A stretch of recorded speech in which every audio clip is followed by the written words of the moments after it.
T Narasipura ಪಟ್ಟಣದ KSRTC bus ನಿಲ್ದಾಣದಲ್ಲಿ ಅನೈರ್ಮಲ್ಯ ತಾಂಡವ ಮಿತಿ ಮೀರಿದೆ. ನಿಲ್ದಾಣದ ಆವರಣದ ಸುತ್ತ ಎಲ್ಲೆಂದರಲ್ಲಿ ಕಸದ ರಾಶಿ ಬಿದ್ದಿದ್ದು, ಆಳೆತ್ತರಕ್ಕೆ ಗಿಡಗಂಟಿಗಳು ಬೆಳೆದು ನಿಂತಿವೆ. ದುರ್ವಾಸನೆಯ ನಡುವೆ ಪ್ರಯಾಣಿಕರು ಮೂಗು ಮುಚ್ಚಿಕೊಂಡೇ ಓಡಾಡುವ ಪರಿಸ್ಥಿತಿ ನಿರ್ಮಾಣವಾಗಿದೆ. ಬಂಧುಗಳೇ, ಟಿ ನರಸೀಪುರ ಅಯ್ಯಪ್ಪ ಸ್ವಾಮಿ ದೇವಸ್ಥಾನ ಕೆಎಸ್ಆರ್ಟಿಸಿ ಸೇರಿದಂತೆ ಇದೆ. ಇದನ್ನು ನಾವು ಈ ಪಕ್ಕದಲ್ಲಿ ಒಂದು ದೊಡ್ಡ ಚರಂಡಿ ಇದೆ. ಭಾಳ ಒಂದು ವ್ಯಕ್ತಿ ಬಿದ್ದು ನಿಂಜುಂಡ ಅಂತ ಸತ್ತಿದ್ದಾನೆ. 3-4 ಹಸುಗಳು ಮತ್ತು 3-4 ಕರುಗಳು ಬಿದ್ದು ಅದನ್ನು ಅಗ್ನಿಶಾಮಕ ದಳದವರು ಬಂದು ಎತ್ತಿ ಜನ ಎಲ್ಲ ಸೇರಿ ಅದನ್ನು ಎತ್ತಿ ಪ್ರಯಾಸ ಪಟ್ಟಿದ್ದಾರೆ. ಜೊತೆಗೆ ನಾವು ಇದಕ್ಕೆ ಸಂಬಂಧಪಟ್ಟಂತೆ 7 ವರ್ಷಗಳಿಂದ ಪ್ರಯತ್ನ ಮಾಡ್ತಾಯಿದ್ದೀವಿ. 7-7.5 ವರ್ಷಗಳಿಂದ. ಜೊತೆಗೆ ನಾವು ಜನತಾ ದರ್ಶನದಲ್ಲಿ ಮಾನ್ಯ ಸಚಿವರಾದಂಥ ನಮ್ಮ ಉಸ್ತುವಾರಿ ಸಚಿವರಾದ ಅವರ ತವರು ಇದು ಮತ್ತು ಸಿದ್ದರಾಮಯ್ಯನವರ ತವರು ಕ್ಷೇತ್ರ, ಅವರು ಕೂಡ ಲೆಟ್ರ್ ಹಾಕಿದ್ದಾರೆ. ಇದನ್ನು ತ್ವರಿತಗತಿಯಲ್ಲಿ ಮಾಡಿ ಅಂದ್ಬಿಟ್ಟು ನಮ್ಮ ಮಾನ್ಯ ಸಿದ್ದರಾಮಯ್ಯನವರು ಈ ಪುರಸಭೆಗೆ ಲೆಟ್ರ್ ಕೊಟ್ಟಿದ್ದಾರೆ. ಏನಂತ, ಇದನ್ನು ಕಾಮಗಾರಿ ಮಾಡಿ, ಪರಿಶೀಲನೆ ಮಾಡಿ ಕಾಮಗಾರಿ ಮಾಡಿ ನಿಯಮಾನುಸಾರ ಅಂತ ಕೊಟ್ಟಿದ್ದಾರೆ. ಆಮೇಲೆ ಜನತಾ ದರ್ಶನದಲ್ಲೂ ಕೂಡ ಕೊಟ್ಟಿದ್ದೆ ನಾನು. ಆದರೂ ಕೂಡ ಇಲ್ಲಿ ಪುರಸಭೆ ಅಧಿಕಾರಿಗಳು ಉದ್ದೇಶಪೂರ್ವಕವಾಗಿ ಉಲ್ಲಂಘನೆ ಮಾಡ್ತಾಯಿದ್ದಾರೆ. ಜೊತೆಗೆ ಯಾವುದೋ ಒಂದು ಚಪ್ಪಟಿಗಳನ್ನ ತಂದು ಮಾಡಿಬಿಟ್ಟಿದ್ದಾರೆ ಭಾಳ ವರ್ಷಗಳಿಂದ, ಭಾಳ ದಿನಗಳಿಂದ. ನನಗೆ ಅನುಮಾನ ಬಂತು, ಅದಕ್ಕೆ RTಯಲ್ಲಿ ತಗೊಂಡೆ. ಅಲ್ಲಿ ನೋಡಿದ್ರೆ ಕಾಂಟ್ರಾಕ್ಟ್ರಿಗೆ ಆಗಿರೋ ಬಿಲ್ಲಲ್ಲಿ ಈ ಏನು KSRTCಯಿಂದ ಅಯ್ಯಪ್ಪ ಸ್ವಾಮಿ ಸೇರಿದಂತೆ ಪರಂಗಿರಾಜು ಮನೆ ಮತ್ತು ಬೇರೆ ಬೇರೆ ಕಾಮಗಾರಿಗಳಿಗೆ 98,20,000 ರೂಪಾಯಿಗಳು ಟೆಂಡರ್ ಆಗಿರೋಂಥದ್ದು. ಅದರಲ್ಲಿ ಇದು ಕೂಡ ಇನ್ಕ್ಲೂಡಿಂಗ್ ಸೇರುತ್ತೆ. ಅಂದರೆ ರಂಗಸ್ವಾಮಿ ರೆಡ್ಡಿ ಅವರು ಅದನ್ನು ಮಾಡಬೇಕಾಗಿತ್ತು, ಮಾಡಿಲ್ಲ.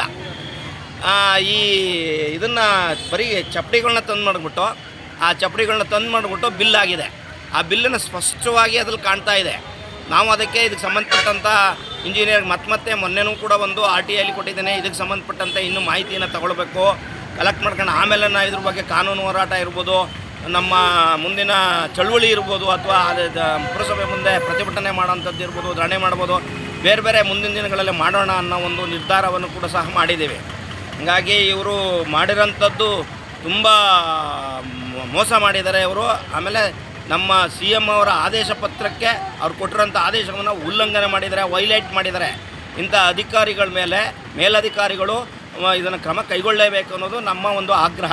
ಪ್ರತಿನಿತ್ಯ ಸಾವಿರಾರು ಮಂದಿ ಸಂಚರಿಸುವ ಈ ಬಸ್ ನಿಲ್ದಾಣದಿಂದ ಮೈಸೂರು, ಕೊಳ್ಳೇಗಾಲ, ಚಾಮರಾಜನಗರ ಹಾಗೂ ನಂಜನಗೂಡು ಭಾಗಗಳಿಗೆ ಹೆಚ್ಚಿನ ಜನರು ಪ್ರಯಾಣಿಸುತ್ತಿದ್ದಾರೆ.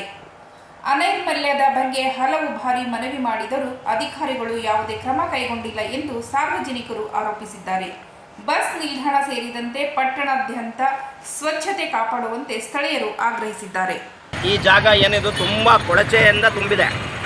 ಯಾಕಪ್ಪ ಅಂತಂದರೆ ಇಲ್ಲಿ ವ್ಯವಸ್ಥೆಗಳು ಎಲ್ಲ ಮೂತ್ರ ವಿಸರ್ಜನೆ ಮಾಡೋಂಥದ್ದು. ಇಲ್ಲಿ ಬರೋಂಥ ಪಕ್ಕದಲ್ಲೇ ಇದ್ದರೂ ಕೂಡ KSRTC ಪಕ್ಕದಲ್ಲಿದ್ದರೂ ಕೂಡ ಮೂತ್ರ ವಿಸರ್ಜನೆ ಮಾಡೋಂಥದ್ದು, ಮತ್ತು ಚರಂಡಿನೂ ಕೂಡ ಸರಿಯಾಗಿ ಸ್ವಚ್ಛತೆ ಮಾಡದೇ ಇರೋಂಥದ್ದು. ಇದು ಎಲ್ಲವೂ ಕೂಡ ಕಾರಣ ಇದೆ. ಇದರಿಂದ H1N1 ಕರೋನಾ ಅಂಥದ್ದು ಬರ್ತಾ ಇದೆ. ಬಂದು ಭಾಳಷ್ಟು ಜನಗಳನ್ನು ಸಾವುಗಳಿಗೆ ಸಮಸ್ಯೆಗಳನ್ನು ಉಂಟು ಮಾಡಿದೆ, ಆರೋಗ್ಯದಲ್ಲಿ ಸಮಸ್ಯೆಯನ್ನು ಉಂಟು ಮಾಡಿದೆ. ಜೊತೆಗೆ ಇಲ್ಲಿ ಜನಜನಿತ ಪ್ರದೇಶ ಇದು. ಯಾಕಪ್ಪ ಅಂದರೆ ನರಸಿಂಹಸ್ವಾಮಿ ಒಂದು ದೇವಸ್ಥಾನ, ದೊಡ್ಡ ದೇವಸ್ಥಾನ ಇದೆ, ಬಳ್ಳೇಶ್ವರಿ ದೇವಸ್ಥಾನ ಇದೆ. ನರಸಿಂಹಸ್ವಾಮಿ ದೇವಸ್ಥಾನದಲ್ಲಿ ತೇರಾಗುತ್ತೆ, ಮತ್ತು ಯುಗಾದಿಯಲ್ಲಿ ಇಡೀ ತಾಲೂಕು ಜನ ನಮ್ಮ ಜನಕ್ಕೆ ಇಲ್ಲಿಗೆ ಬರ್ತಾರೆ. ಅಲ್ಲಿ ಬಂದಂಥ ಸಂದರ್ಭದಲ್ಲಿ ಈ ಜಾಗದಲ್ಲಿ ಏನಾದರೆ ಮೂಗನ ಮುಚ್ಕೊಂಡು ಹೋಗುವಂಥ ಪರಿಸ್ಥಿತಿ ಇದೆ. ಯಾಕೆಂದರೆ ಅಷ್ಟು ಗಬ್ಬು ನಾರ್ತಾ ಇದೆ. ಇದಕ್ಕೆ ಸ್ವಚ್ಛತೆಯನ್ನು ಕೂಡ ಭಾಳ ಇಲ್ಲಿ ಸಮಸ್ಯೆ ಇದೆ. ಸ್ವಚ್ಛತೆಯನ್ನು ಕೂಡ ಗಣಗಣಿಸಿದ್ದಾರೆ. ಅದಕ್ಕೆ ನಾವು ಕೂಡ ಇದಕ್ಕೆ ಸಂಬಂಧಪಟ್ಟಂಥ ಅಧಿಕಾರಿಗಳಿಗೆ ಗಮನ ಕೊಟ್ಟಿದ್ದೇವೆ, ಒತ್ತಾಯ ಮಾಡ್ತಾ ಇದ್ದೇವೆ. ಇಂಥ ಪರಿಸ್ಥಿತಿ ಮತ್ತೆ ಉಲ್ಬಣ ಆಗಬಾರ್ದು. ನಮ್ಮ ಸಚಿವರಿಗೂ ಕೂಡ ಕೆಟ್ಟ ಹೆಸರು ಬರೋಂಥ ರೀತಿ ಮಾಡ್ತಾ ಇದ್ದಾರೆ.